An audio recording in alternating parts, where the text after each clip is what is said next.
義母が事故に遭ったその日、状態は危篤だった。レアな血液型を持つのは、夫のマークだけだった。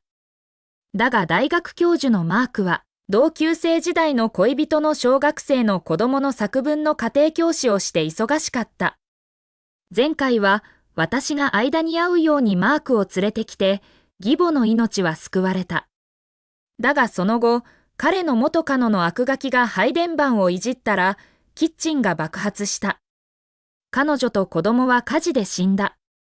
私が義母の看護をして退院させた後、マークは私を誘拐し、爆竹とダイナマイトで包んだ。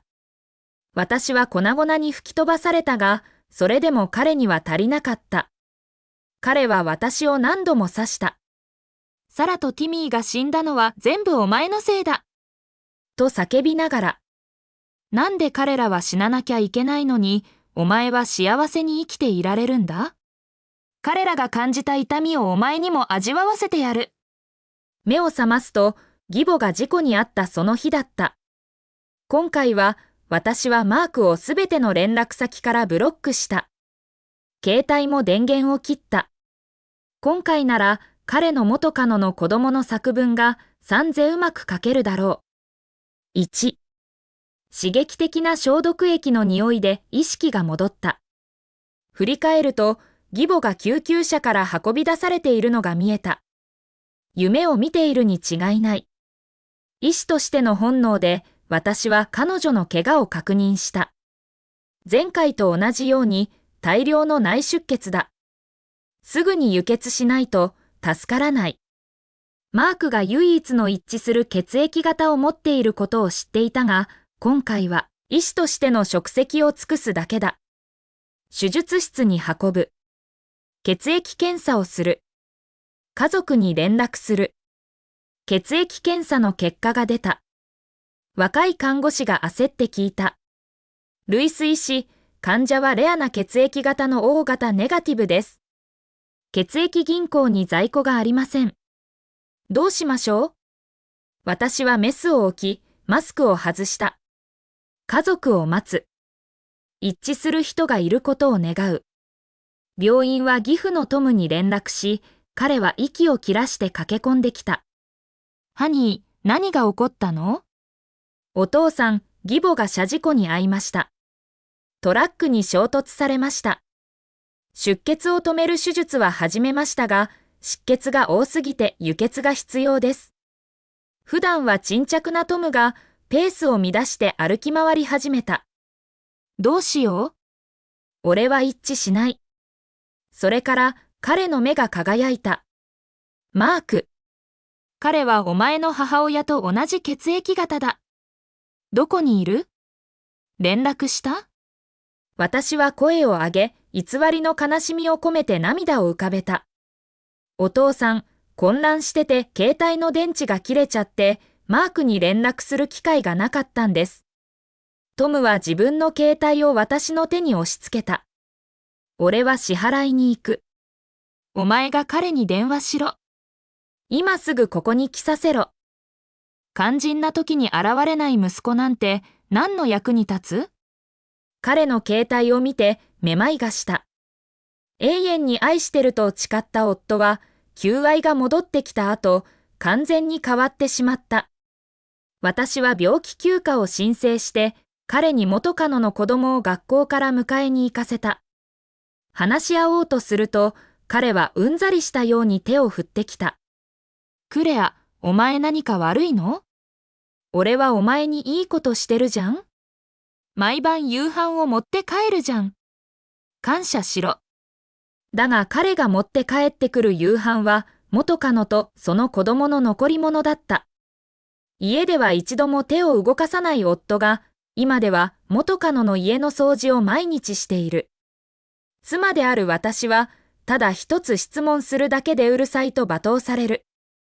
黙っていれば、少なくとも彼はこの家庭を振り返って一緒にいてくれるだろうと思った。だがその代わりに私は残忍に殺された。その痛みの記憶が私を現実に戻した。私はトムの携帯を取り、録音を開始してマークに電話をかけた。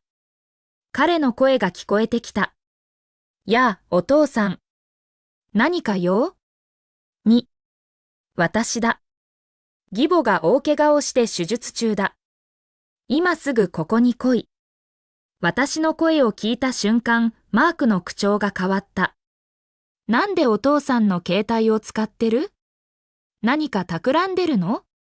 クレア、今日は連絡しないでって言ったじゃん？俺は忙しい。本当に忙しいんだ。声はだんだん大きくなった。それに今、義母が怪我をしてほしいなんて思ってるの？お前とおかしいな。これが俺がお前を我慢できない理由だ。もう煩わせたら1週間家に帰らない。試してみろ。私が何か言う前に電話を切った。トムが戻ってきて慌ててマークは来ているか聞いた。彼は私が義母に怪我をしてほしいと思ってるって言って本当のことだと信じないで煩わせるなって言いました。私は泣きながら携帯を彼に渡し、録音を再生した。トムの顔が真っ赤になった。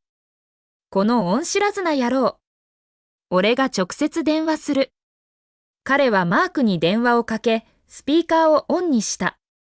数回鳴った後、マークの声が爆発するように聞こえてきた。クレア、言ったじゃん。煩わせるな。簡単な英語も理解できないのか？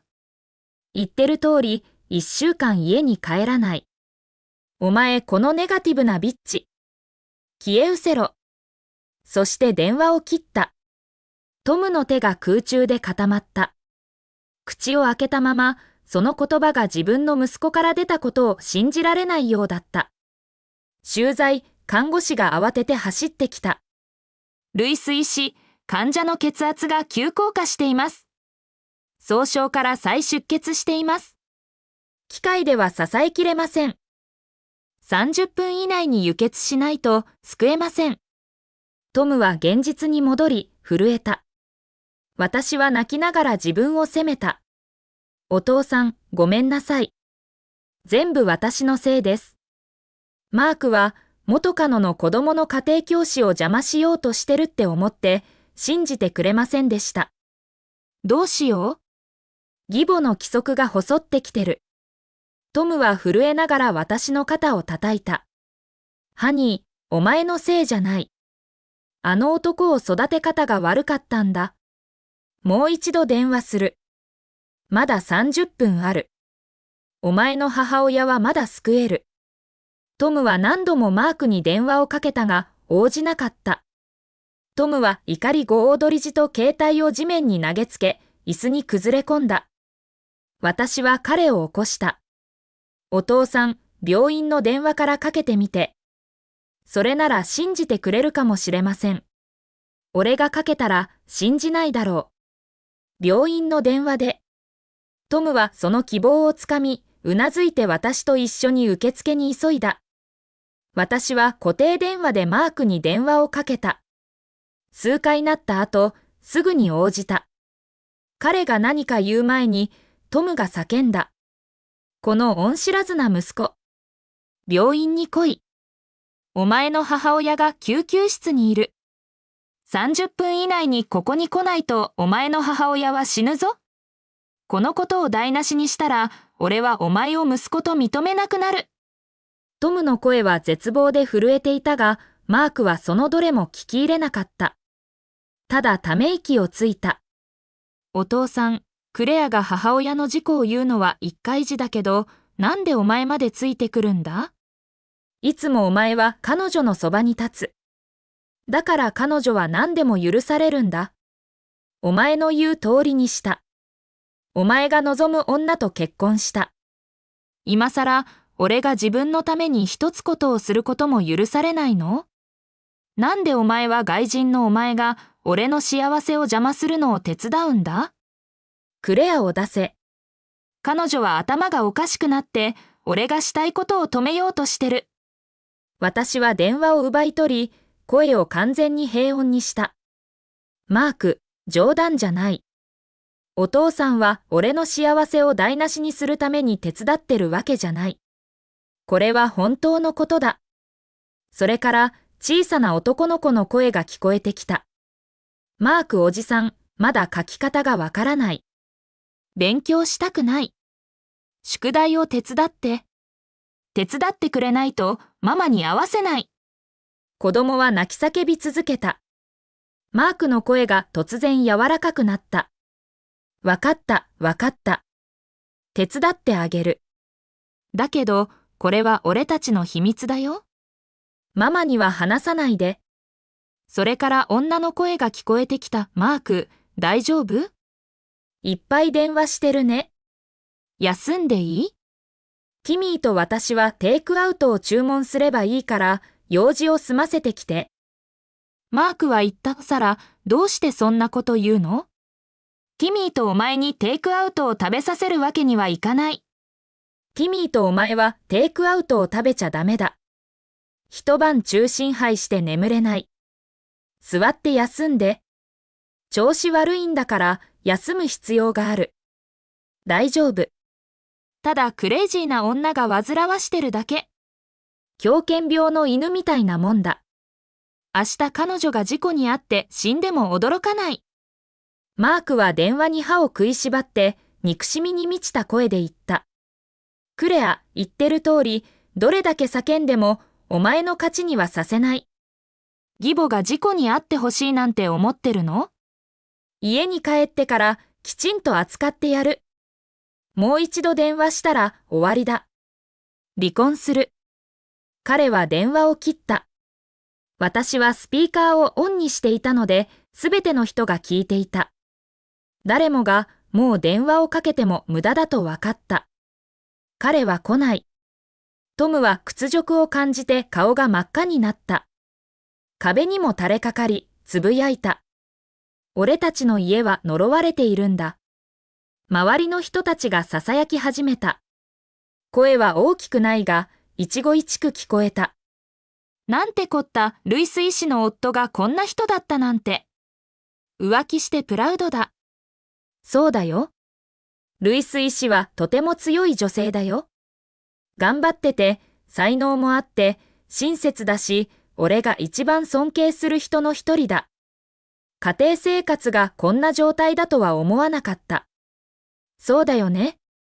誰にでも欠点はあるけど、それにしても恥ずかしいよ。穴に隠れたくなるよ。でもルイス医師のせいじゃない。あの男のせいだ。動物以下だ。自分の母親さえ救わないなんて。かわいそうな女性。こんな息子を持って。私はただそこに立って沈黙し、説明することができなかった。彼らは正しかった。私は怪物と結婚した。今、誰もが知っている。昔の私なら、恥ずかしくて仕事を辞めていただろう。穴に隠れて、二度と顔を上げないだろう。だが私はすでに一度死んだ。この二度目の地。